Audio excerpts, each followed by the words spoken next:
You've started choosing your words like you're defusing a bomb. There's a specific kind of exhaustion that comes from loving someone who can't handle your sadness, your frustration, your needs, who crumbles or vanishes the moment you stop performing okayness. You've learned to parent your own feelings in their presence, and you're starting to wonder if love is supposed to feel this small. Maybe you've told yourself you're too much, too intense, too needy, that if you could just communicate better, softer, simpler, they'd finally be able to meet you. But what if the issue isn't your intensity? What if it's that you're in a relationship with someone whose nervous system never learned to hold conflict, repair, or emotional complexity? What if the exhausting cycle you're living in isn't a communication problem at all, but a developmental gap their brain hasn't closed? And what if everything you've been blaming yourself for is actually evidence of your own relational maturity?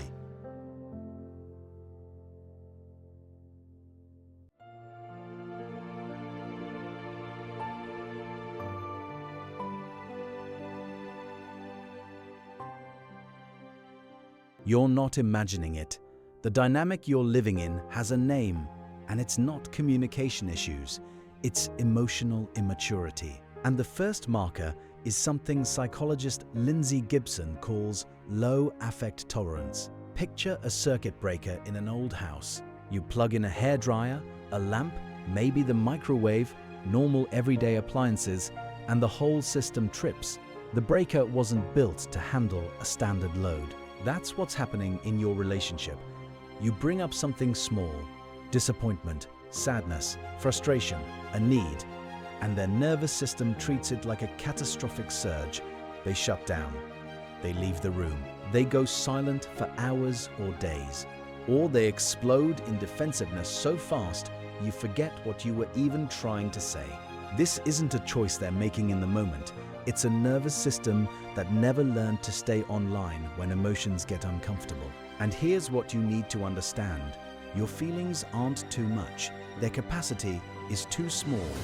You've spent months, maybe years, trying to manage the emotional temperature of the relationship.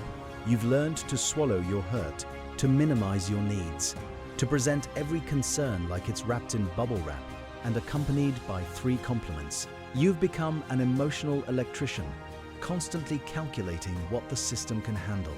And the cruelest part? You've started to believe the problem is the size of your feelings, not the size of their ability to hold them. The second marker is harder to spot because it hides behind something that looks like sensitivity. They seem emotionally aware. They talk about their feelings. They might even cry easily. But watch what happens when you're the one who's hurt. Suddenly, that sensitivity evaporates. They can't step outside their defensiveness long enough to say, "I see I hurt you." Instead, you get deflection. "But I didn't mean it that way. You're too sensitive. I'm the one who should be upset." Their sensitivity only flows in one direction, toward their own discomfort. This is what Gibson identifies as egocentricity, disguised as emotional depth. It's rooted in something called a perspective-taking deficit. A relationally mature nervous system can hold 2 truths at once. I didn't intend harm, and I caused harm. I feel defensive, and they feel hurt. But the emotionally immature brain gets stuck. It can only hold one emotional reality at a time, and it's always their own. So when rupture happens, and it will, because all relationships have rupture, they can't repair. Repair requires stepping into your world for a moment, seeing your pain as real, even when it wasn't intended. And they can't do it. Daniel, a 34-year-old software engineer, lived this pattern for 2 years. His girlfriend Mia would bring up small things. He forgot plans, didn't ask about her day, and Daniel would go silent or leave the room.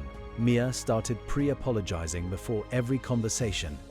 She believed she was too needy. Then one night, she said, "I feel like I'm parenting you through every hard conversation." Daniel shut down at first, but that sentence cracked something open. He started therapy. He realized his parents never modeled repair, only avoidance. It took months, but he learned to stay, To say, I'm overwhelmed, but I'm staying.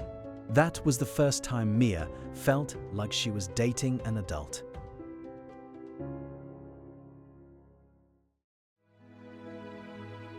And that brings us to the final marker, the one that makes everything click into place. Role reversal. You're managing their emotional state more than they're managing their own. You track their mood when they walk in the door. You soften your voice when you sense they're fragile. You edit your needs in real time based on how much you think they can handle today. You've become the emotional adult in the relationship, not because you wanted to, but because someone had to be. And here's the truth you've been afraid to say out loud. You're not too much. You're relationally mature in a relationship with someone who isn't. Everything you've been doing, the careful words, the constant calibration, the self-silencing, that's not evidence of your dysfunction. It's evidence that your nervous system knows how to hold complexity, stay regulated under stress, and prioritize connection even when it's hard. Those are the capacities of an emotionally mature person. The exhaustion you're feeling isn't because love is supposed to be hard. It's because you're doing the emotional labor of two people. You're parenting someone who hasn't developed the capacity to co-regulate, to repair, to hold your emotional reality alongside their own. That's not a moral failing on their part, it's a developmental gap. But it's also not your job to close it. You didn't sign up to be their therapist, you signed up to be their partner. And partnership requires two people who can show up as adults. Not perfect, not without struggle, but capable of staying in the room when it's hard, capable of saying, I hurt you and I'm sorry, capable of holding their own emotional weight. You've been choosing your words like you're diffusing a bomb, but the bomb was never yours to carry. The weight you've been holding isn't love, it's the space where their development stopped and yours kept going. Some people will hear this and do the work. They'll sit with the discomfort of realizing their nervous system has been running a childhood program in an adult relationship. They'll learn to stay in the room, to repair, to hold your hurt without collapsing into their own.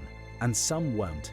And if they won't, you knowing this changes everything. Because now you can stop translating your needs into a language small enough for them to hear.